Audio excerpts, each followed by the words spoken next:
Tadi saya telefon guru saya, Syekhuna Ahmad Mamduh hafizahullah taala. Lama-lama tak telefon. Pas saya balik ni saya tak telefon lagi. Baru telefon saat ni, dan kemudian saya tanya kepada dia mauqif Syekhul Azhar berkenaan dengan peristiwa yang berlaku sekarang di Mesir. Dan sebab tersebar macam-macam berita dalam internet, kata Syekhul Azhar terlibat dalam menyokong Sisi dan sebagainya. Syekh terang panjang pada saya tadi berkenaan dengan kaedah yang ulama sebut. Rupanya Syekhul Azhar, saya cerita di sinilah. Ini untuk pengetahuan. Syekhul Azhar ni dia tidak akan menyokong sekali-kali kezaliman. Tapi dia menggunakan kaedah yang ulama sebut dalam kitab Imamul Haramain. Masalah dipanggil Imamatul Uzm. Ada dipanggil Azmul Hakim dipanggil. Ataupun Imamah Al-Mutaghallib.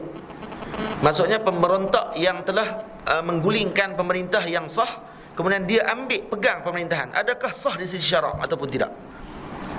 Hak ni yang dipegang oleh ulama. Maksudnya Syekhul Azhar bukan keluar dengan nafsu, dia keluar dengan apa yang disebut oleh ulama dulu. Imamul Haramain dah sebut dalam kitab dia. Saya tak ingat nama kitab dia Syekh sebut. Syekh kata kalau kamu nak rujuk, buka kitab Imamul Haramain. Sebab tak semua kitab sebut benda ni. Hanya Imamul Haramain yang sebut tentang benda ni. Kata Syekh sebut tadi kepada saya, Syekh saya sebut tadi ni, dia ni Amin Fatwa Darul Ifta, Ketua Bahagian Lajnah Penyelidikan, Syekh Ahmad Mamduh. Dan dia Syekh yang banyak mentarbiah saya. Banyak keluar dengan saya, banyak pergi musafir dengan saya bukan saya dengan saya musafir dengan dia. Lagi banyak dia keluar dengan saya pula. Siapa guru ni? Saya murid, dia guru. Jadi saya banyak keluar dengan dia. Dia banyak kalau kadang-kadang dia telefon saya, kata ada masa tak sekarang mai ke rumah saya. Saya pun pergi rumah dia di Muqattam, dekat dengan rumah Syekh Yusri. Saya pergi ke rumah dia. Sampai rumah dia suruh bawa kitab. Bawa kitab Sab'ah Kutub Mufidah. Saya pun bawa kitab Sab'ah Kutub Mufidah. Sampai di rumah dia kata naik kereta. Naik kereta daripada rumah dia tu, dia bawa kereta sampailah ke rumah saya balik. Saya mai tadi naik taksi pergi rumah dia. Lebih kurang dalam 10-15 minit. Tunggu taksi apa semua tu. Sampai di rumah dia suruh naik kereta dia pula. Sampai pula di rumah saya pula. Dia hantar ke rumah saya pula. Dalam kereta dia suruh saya baca kitab. Buka lampu, saya baca kitab. Saya baca sampai di dekat rumah saya, lepas tu berhenti. Okey, habis kitab. Dah nak selesai. Baca, selesai. Lepas tu dia syarah. Sambil bawa kereta, sambil dia syarah. Dia bawa pun jalan jauh. Pusing kot jalan jauh sikit sebelum sampai rumah saya. Bila tu orang kata, dia kata, puas dah kan ni, dapat dah kelas. Sebab ni dah lebih kurang seminggu saya tidak ada kelas dengan dia. Kemudian dia kata okey. Dah kira okey dah, satu line kira okey dah tu. Dia syarah. Kemudian kita macam ni juga yang Syekh Ali buat pada aku, dia kata. Syekh Ali Jumaah Mufti Mesir buat pada dia macam tu juga. Dia dulu dengan Syekh Ali rapat, selalu naik kereta dengan Syekh Ali, dia baca kitab dengan Syekh Ali. Jadi dia kata aku buat benda yang sama pada hang. Dia kata, baca kitab balik dengan hang dalam kereta juga. Syekh ni cerita kepada saya tadi, dia sebut apa? Dia kata sebenarnya Syekhul Azhar menggunakan kaedah yang ulama guna, yang ulama-ulama dahulu guna, masalah imamatul mutaghallib. Imam pemerintah yang menggulingkan pemerintah yang sah. Adakah dia dikira sah di sisi syarak? Mengikut pandangan Imam Haramain, sah di sisi syarak. Sah, dia dapat pegangan negeri tersebut. Maksud dia dapat pemerintah tu sah. Tapi bukan bermakna kita boleh redha dengan masalah tersebut. Bukan bermakna kita redha dia, tak apalah, sudah tak ada masalah. Khalas. Lepas ni tak payah lawan dah. Bukan mesti gitu maksud dia. Yang dipegang oleh Syekhul Azhar sebenarnya, bila mana imamatul mutaghallib, imam yang mana mengambil dengan cara pemberontakan, dia ambil dengan cara tak betul dah. Tapi sah di sisi syarak, sah di sisi syarak. Dan tugas bagi ulama pada ketika tersebut adalah haqnud dima, menjaga darah umat Islam pada ketika tersebut.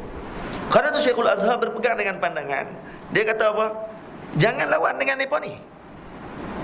Bukan menyokong, tapi dia nak jaga darah umat Islam. Hak tu tujuannya. Dan untuk pengetahuan, tadi saya ada kawan saya telefon daripada Mesir. Saya tanya kepada dia betul-betul masalah di Mesir ni macam mana. Dia kata sebenarnya Syekhul Azhar dalam tempoh selepas berlaku pembunuhan, waktu semayang 50 orang tu, Syekh Azhar tidak keluar rumah. Antara yang disebut oleh sebahagian ulama di Al-Azhar, mauqif ataupun pegangan Syekhul Azhar ketika mana berlaku benda yang tidak disetujui, maka dia tidak akan keluar rumah. Salah satu daripada bentuk dia tidak bersetuju dengan suatu benda yang dilakukan oleh kerajaan, dia tidak akan keluar rumah. Maka dia tidak keluar rumah. Tak lama kemudian keluar kenyataan daripada Syekhul Azhar, seolah macam Syekhul Azhar menyuruh untuk rakyat menyokong tentera dan turun ke medan untuk bersama-sama dengan tentera, seolah-olah begitu. Dan yang mengeluarkan kenyataan tadi ada Azhar sendiri. Dia kata cuba tengok balik mau Syekh Azhar punya laman web. Laman web Syekhul Azhar sendiri. Jangan tengok Azhar punya, Syekhul Azhar sendiri. Dalam tu ada kenyataan penuh Syekhul Azhar. Dan kalau dibaca, tidak ada satu pun perkataan Syekhul Azhar suruh turun. Dan tidak ada satu pun perkataan dia suruh untuk menyokong. tentera. Malah dia minta jangan berlaku pertumpahan darah pada hari tersebut. Hak tu ini minta. Sebab tu saya sebut betul-betul, benda ni fitnah bapak semua, jaga sungguh-sungguh mulut kita. Pelajar di Azhar sekarang ni, masya-Allah tabarakallah, cukup laju. Lah ni Syekhul Azhar menjadi bahan mulut depa lah ni. Berkutuk Syekhul Azhar yang sudah kira lah. Kata ulama apa sokong kezaliman.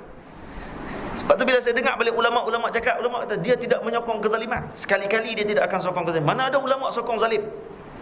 Tapi ulama berpegang dengan kaedah yang Imamul Haramain pegang untuk menjaga darah umat Islam pada kita sebut. Lepas tu Syekh tanya kepada saya nak tanya kepada kamu, kamu lebih tahu tentang apa ni orang-orang yang duk kata kat Syekhul Azhar, depa lebih tahu tentang situasi Mesir ataupun Syekh yang sudah lama duduk di Mesir tu? Kadang dia ni orang yang tengok dengan politik Mesir dan sebagainya. Mana lebih lama, mana lebih tahu tentang politik tadi? Kamu lebih tahu ke ataupun dia lebih tahu dalam masalah tersebut? Dan dia lebih kenal ni, pok-pok ni, hak dia buat ni. Depa ni akan buat apa saja untuk bunuh orang. Dan ini memang berlaku. Lepas tu dia menggunakan hujah, kata askar menggunakan bangunan Azhar untuk tembak orang. Naik atas bangunan Azhar. Jadi bermakna Syekhul Azhar redha dengan perkara tersebut. La ilaha illallah. Kalau kita pergi ke Azhar, kita sendiri tahu siapa jaga pintu Azhar. Polis.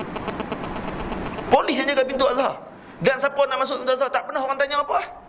Kita nak masuk ke nak keluar ke ikut suka. Baik kalau polis askar waktu tu dahlah keadaan kacau bilau. Askar naik atas bangunan, adakah tu dengan keredaan Syekhul Azhar? Tak mesti. Yang ni yang fitnah lah. Hak ni kata fitnah akhir zaman. Baik-baik kita jaga mulut kita daripada kita tersilap cakap. Saya alhamdulillah tidak langsung saya komen berkenaan perkara tersebut sepanjang berlaku peristiwa ni. Hanya saya minta jangan laknat Syekhul Azhar. Saya tidak setuju dengan apa yang Syekhul Azhar buat ketika dia masuk dalam perbincangan. Tapi lepas benar saya dengar Syekh sebut tadi ni, saya rasa ada juga munasabah dia masuk dalam perbincangan tersebut. Hak 3 Julai hak dia masuk sehingga menyebabkan Mursi digulingkan, bukan bermakna dia bersetuju dengan Mursi diguling. Tapi dia tahu puak ni akan buat apa saja untuk mendapatkan balik jawatan tersebut. Dan yang paling pentinglah ni menjaga nyawa umat Islam. Nampak? Dan Syekh sekali-kali tidak menyokong dan tidak mengatakan bahawa perkara yang berlaku begitu. Saya minta maaf, pelajar Azhar ada yang keluarkan kenyataan dalam Facebook. Dia sebut, kata Azhar tidak keluarkan kenyataan selepas mana dibunuh 100 orang di depan Al-Azhar. Depan Al-Azhar Hayu Sadis, tempat pelajar perubatan, pelajar di Rosat Islamiah apa semua belajar. Bukan tempat kami di Sayyidina Hussein. Dia kata dibunuh 100 orang itu. Dan ni naik 200 orang. 200 orang dibunuh, ditembak oleh sniper. Ni dada, kepala kena tembak. 200 orang. Dia kata Azhar tidak keluarkan kenyataan. Dia tulis pada pukul 2 petang. Azhar keluarkan kenyataan pukul 4 petang. Kenapa tulis cepat sangat? Kenapa buat spekulasi cepat sangat kepada Azhar?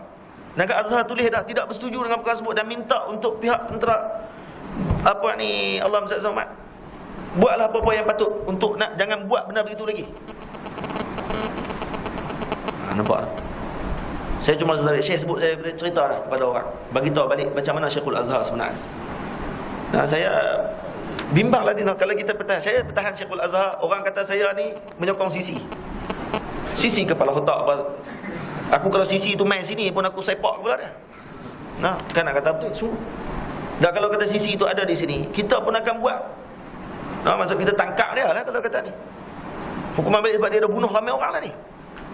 Tapi ulama ni tengok dia berpandangan macam mana. Dia pandang dengan melihat benda masalah orang yang lebih besar. Dia bukan pandangan orang jahil. Sebab tu saya sebut baru ni di rumah Tuan Haji Hisham. Terkeluar dalam kepala saya nak keluar kisah tersebut.